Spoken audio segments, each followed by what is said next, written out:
Les ponemos al día con el conflicto en Oriente Medio. Israel y Hamás habían alcanzado el miércoles un acuerdo para una tregua y la liberación de rehenes a manos del movimiento islamista palestino, poniendo fin a 15 meses de una guerra que ya ha dejado decenas de miles de muertos en Gaza. Para analizar este tema está con nosotros en vivo nuestro compañero Alejandro Linares Mendoza. Alejandro, feliz día, gracias por compartir con nuestra audiencia, bienvenido. Hola Marjorie, buen día para ti y para toda la audiencia. Alejandro, ¿qué es lo nuevo? Vemos esta noticia que dice que se ha retrasado la votación para lograr este cese al fuego, esta tregua en Gaza, en esta zona que ha sido pues tan golpeada por lo que ha sido la guerra en el Medio Oriente. Quisiera que nos pusieras en contexto.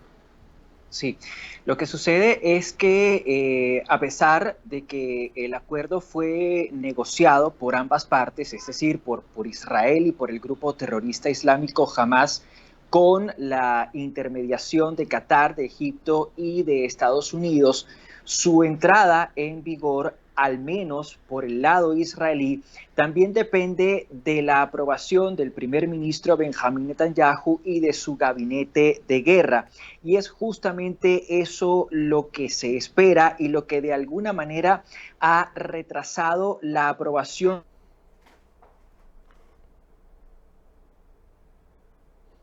Sí, estamos reconectando la señal con Alejandro Linares Mendoza, quien nos está explicando cuál es el contexto bajo el cual se puede llegar a esta tregua que permitiría la liberación de rehenes y que establece el derecho internacional en torno a esta materia.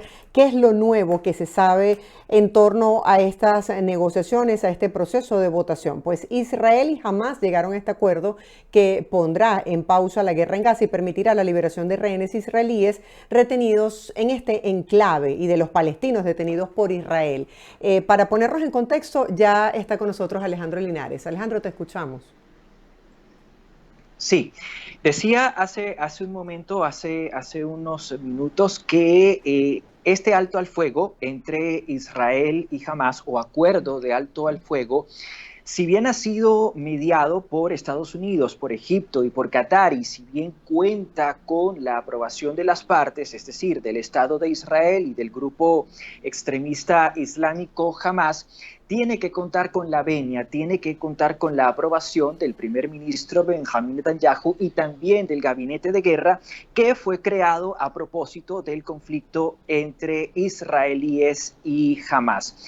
Es precisamente esa venia, esa luz verde, la que de alguna manera ha frenado la aprobación plena de este acuerdo, un acuerdo que debería entrar en vigor, entrar en vigencia el domingo de esta misma semana, es decir, el domingo 19 de enero. A ver, ¿por qué se ha tardado tanto tiempo para llegar a este acuerdo, a esta negociación y aprobar una tregua? ¿Qué implicaciones tiene consigo esta decisión? Bueno, en primer lugar, Israel ha estado tratando de ganar tiempo, tiempo que le permita cumplir con sus objetivos militares, no solo en la Franja de Gaza, sino también en otras latitudes de Oriente Medio. Pero además había ciertas demandas que eran inaceptables para los israelíes, como por ejemplo la total desmilitarización del corredor Filadelfia. El corredor Filadelfia es un área de terreno que corre a lo largo, corre en paralelo a la frontera entre Gaza y Egipto. Esa zona, que hasta hace muy poco tiempo estuvo controlada por Hamás, permitía que el grupo terrorista trasegara armas y trasegara otros insumos desde Egipto hacia la Franja de Gaza. Una vez que comenzó el conflicto entre Israel y Hamás allí en la Franja de Gaza, Israel logró tomar el control de ese corredor y por supuesto esto cortó en cierta medida la capacidad de suministro de Hamás. Hamás, lo repito, estaba exigiéndole a Israel que desmilitarizara esa zona, que removiera, que quitara sus tropas de allí, de esa área. Y entre otras, esa era una petición inaceptable para el Estado de Israel. Ahora, con este acuerdo, se pretende ir desmilitarizando ese corredor, desmilitarizando esa zona, pero de una manera muy progresiva, de una manera muy paulatina. Asimismo, también había ciertos obstáculos que estaban relacionados sobre todo con el número de rehenes que iban a ser o que tenían que ser liberados diariamente por Hamás a cambio de prisioneros palestinos encarcelados en Israel. Pues bien, finalmente se llegó a un acuerdo. Hamás va a estar liberando por lo menos 3 rehenes israelíes por día, mientras que Israel se comprometió a liberar a decenas de prisioneros palestinos que, lo repito, están encarcelados por distintos delitos en diversas cárceles del Estado de Israel. Ahora, ¿cuál es el papel que juegan los actores internacionales en esta tregua, como es el caso de Estados Unidos? Estados Unidos es un actor clave, es un actor importante porque Estados Unidos es el principal socio occidental de Oriente Medio, es el principal socio occidental en lo financiero, pero también en lo militar, en lo financiero, pero también en lo armamentístico. Estados Unidos, de hecho, representa un aval importante para Israel. De manera que cuando Estados Unidos se compromete en las negociaciones, no solo lo hace como vocero, como interlocutor internacional, sino que también lo hace en representación de los intereses del Estado de Israel. Ahora, Alejandro, explíquenos qué significa una tregua y cuándo terminaría esta tregua y bajo qué condiciones entonces se retomaría el conflicto. La idea de la tregua es que el conflicto simplemente no se retome. Esa es la idea de la tregua. Claro, para poder llegar a un cese total, a un cese definitivo de hostilidades, hay que cumplir una serie de etapas. Y precisamente esas etapas están contempladas en este acuerdo que fue firmado y anunciado esta misma semana. La primera es la más relevante, es la más clave y probablemente de ella dependerá el cumplimiento total del acuerdo y la sucesión de cada una de las etapas. Esa primera etapa comprende, ya lo he dicho, la liberación de rehenes israelíes a cambio de prisioneros palestinos, pero también comprende otros puntos importantes, puntos que también eran álgidos y que se han negociado, quise decir, por meses. Una de las reticencias de Israel era aceptar que entrara ayuda humanitaria a Gaza. Los israelíes decían que esa ayuda humanitaria, más que ser aprovechada por los civiles que se vieron afectados por el conflicto, iba a ser aprovechada por milicianos de Hamás, y por eso se negaban en cierta medida a admitir la entrada de ayuda humanitaria a la Franja de Gaza. Pues bien, durante esta primera fase, Israel ha dicho que va a aceptar mover a las tropas que están bloqueando algunas carreteras, que están bloqueando algunos pasos. Incluso se va a reabrir muy progresivamente el paso de Rafah, ese paso fronterizo entre Egipto y Gaza, para permitir, por una parte, la entrada de ayuda humanitaria a la franja, la entrada de combustible, la entrada de agua, pero además, y esto hay que destacarlo, para permitir la salida de enfermos y de personas heridas que aún permanecen dentro de Gaza y que necesitan asistencia médica. Ahora, Alejandro, por un lado está toda esa población civil que ha señalado los organismos que defienden los derechos humanos, hablando de la crítica situación humanitaria que se vive en Gaza, que se verían beneficiados con esa ayuda, pero por el otro también las fuerzas de defensa de Israel han manifestado esa preocupación de que les permita a quienes militan en Hamas reorganizarse y repotenciar sus operaciones de contraataque. O sea, ¿cuáles son los riesgos que se corren aceptando esta tregua?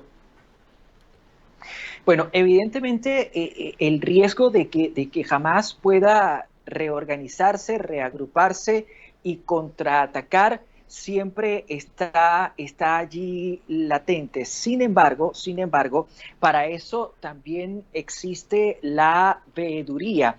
Estos 3 países, Estados Unidos, Egipto y Qatar, no solo actuaron como intermediadores o como mediadores, sino que también van a estar actuando como observadores y como garantes. ¿Garantes en qué sentido?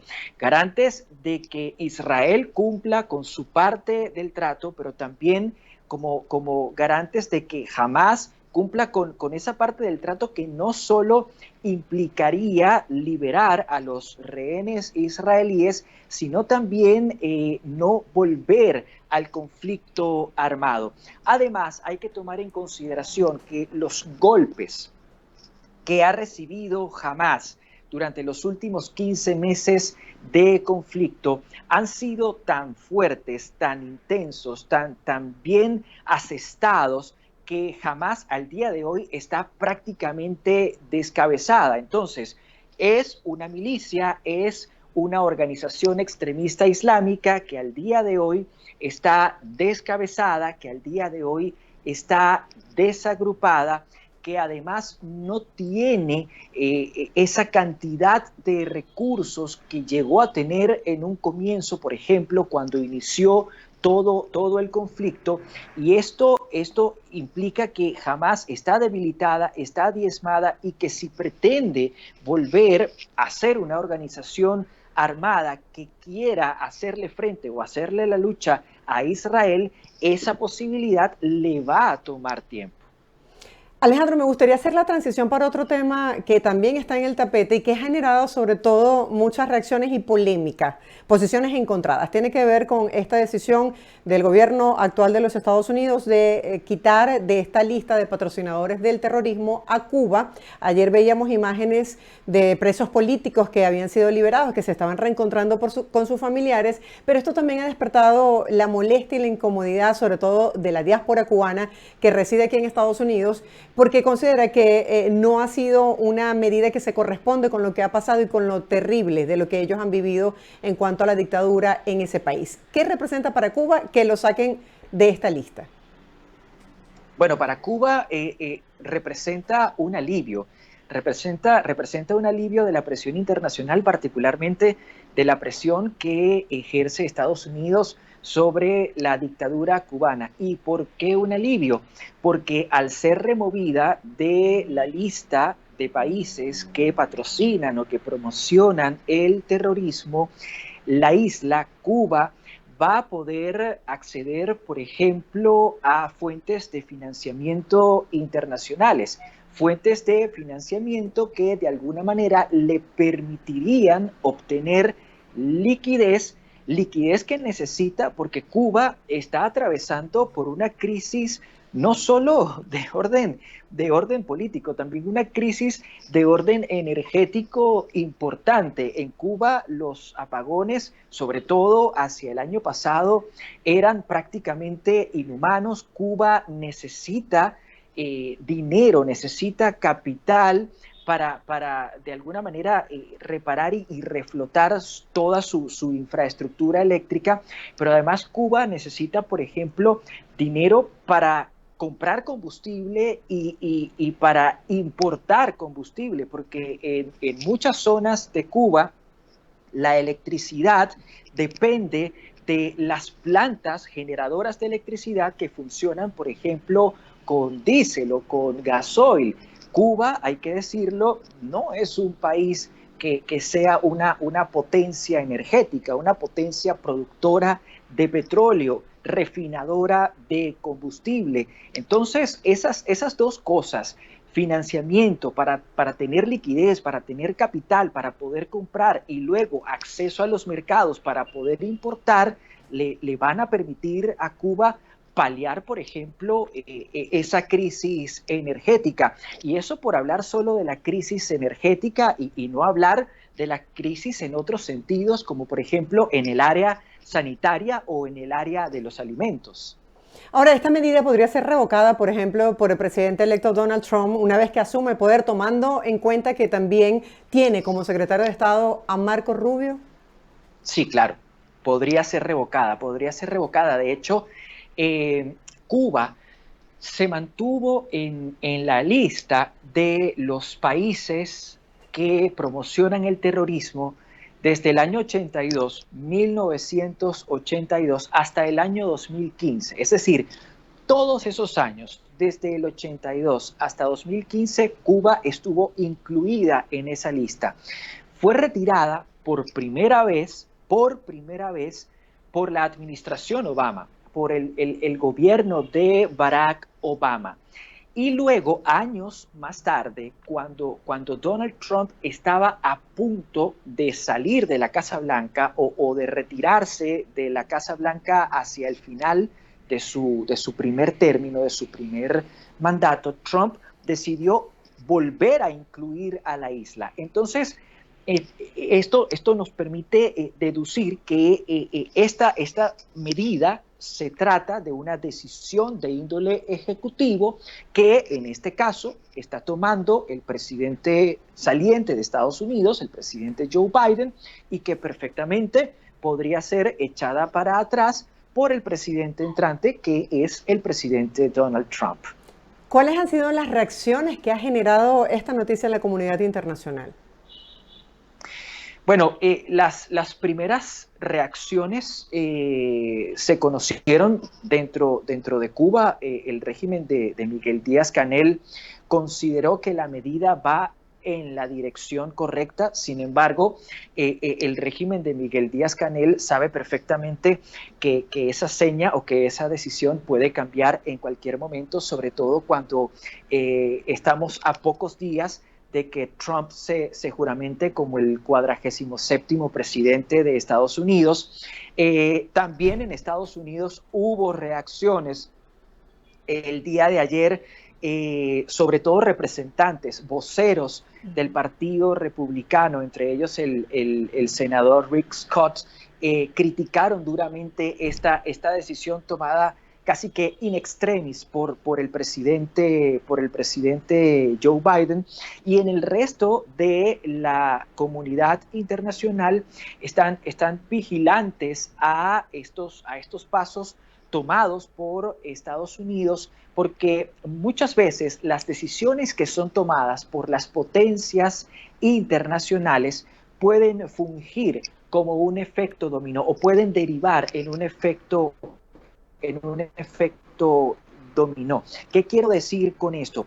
Que si la decisión de Estados Unidos se prolonga, se mantiene en el tiempo y si en efecto hay ciertos cambios en la isla, es decir, dentro de Cuba, cosa que yo pongo en duda, pero si hubiera ciertos cambios, de pronto otros actores internacionales, otras potencias, podrían verse a ir en la misma dirección de Estados Unidos. Ahora, si Estados Unidos con Donald Trump a la cabeza, ya lo hemos dicho, en pocos días asume el mandato, lo hace el 20 de enero, si Estados Unidos con Donald Trump a la cabeza decide, por ejemplo, revocar la decisión que acaba de tomar Joe Biden, endurece sus medidas y en Cuba no se producen cambios a lo interno, entonces es posible que el resto de la comunidad internacional, sobre todo el resto de las potencias, mantengan su posición de línea dura hacia Cuba.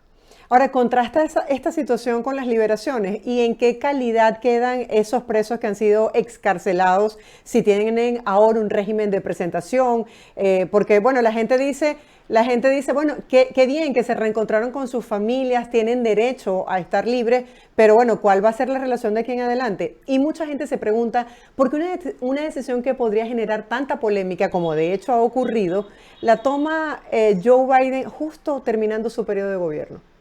Sí. Bueno, estos prisioneros, hay que decirlo, la mayor parte de ellos son personas que fueron encarceladas en 2021. No sé si tú lo recuerdas o si la audiencia lo recuerda. 2021 fue un año convulso para Cuba porque la isla registró las movilizaciones sociales, vale decir, las protestas más importantes de los últimos tiempos. Y para contener esas protestas, Miguel Díaz-Canel actuó con fuerza, actuó con garrote, actuó a sangre y fuego. Es decir, no solo aplicó la violencia, sobre todo la violencia policial contra los manifestantes, sino que también aplicó encarcelaciones, muchas veces encarcelaciones masivas o encarcelamientos masivos. Estas personas que están siendo liberadas a partir de esta semana son prisioneros que, lo repito, salieron a las calles para manifestar, salieron a las calles para ejercer su legítimo derecho a la protesta y que básicamente fueron encarcelados por protestar. Es decir, son personas que califican como prisioneros de conciencia o como prisioneros políticos. Entonces, lo primero que hay que decir es que se trata de individuos que jamás tuvieron que haber sido encarcelados. Y si bien es cierto que ahora se les está otorgando la libertad entre comillas, tú lo acabas de decir, tienen un régimen de presentación, es decir, se les ha permitido salir de la cárcel pero con medidas cautelares. Eso no es libertad, porque eso condiciona a estas personas. Estas personas saben al día de hoy que pese a haber salido de la cárcel, si de pronto hacen algún tipo de comentario o ejecutan algún tipo de acción que pueda resultarle incómoda al régimen de Miguel Díaz-Canel, podrían volver a estar en prisión. Entonces, no es una libertad plena, no es una libertad total. ¿Y por qué tomar esta decisión cuando quedan pocos días para la salida de Joe Biden de la Casa Blanca? Precisamente porque se trata de una decisión polémica, una decisión que genera roncha, que levanta roncha, y en ese sentido es una decisión que representa un costo político. El punto es que como Biden está de salida, está a menos de una semana de entregar el poder, y como él seguramente va a pasar a retiro, ya el costo político de ese tipo de decisiones no tienen para él ningún peso, ninguna relevancia. Claro, más allá de cómo quede su legado de aquí en adelante para la historia. Gracias, Alejandro, por acompañarnos el día de hoy y presentarnos este análisis sobre estos temas que son noticias, que están en el tapete y que tienen un impacto mundial. Feliz día para ti. Gracias a ustedes, Marjorie, siempre será un placer. Era nuestro compañero Alejandro Linares Mendoza acompañándonos el día de hoy y presentándonos este análisis sobre temas que tienen un impacto en el mundo, y gracias a esta doble perspectiva como periodista y analista internacional pues podemos tener una mayor comprensión. Gracias a todos ustedes por acompañarnos. Nosotros nos despedimos con este video, y es que en un reciente operativo en Lima, Perú, las autoridades lograron rescatar a 164 tortugas taricayas que eran vendidas ilegalmente como mascotas. Estas tortugas, nativas de la Amazonía peruana, se encontraban hacinadas y en malas condiciones, siendo transportadas en pequeñas bolsas de plástico. El Servicio Nacional Forestal y de Fauna Silvestre inició un proceso sancionatorio contra las 3 personas detenidas en esta operación. Las tortugas rescatadas fueron trasladadas a un centro especializado para recibir atención veterinaria y posteriormente serán reintroducidas a su hábitat natural. Este rescate destaca la importancia de proteger a las especies en peligro de extinción y combatir el tráfico ilegal de la fauna silvestre. Con estas imágenes nos despedimos por el día de hoy. Atentos a la programación que les brinda VPI TV. La invitación es para que me acompañen mañana viernes en otro programa de Buenos Días a partir de las 7 de la mañana, hora del este en los Estados Unidos, 8 de la mañana, hora de Venezuela. Que pasen todos un feliz y bendecido día y será hasta la próxima.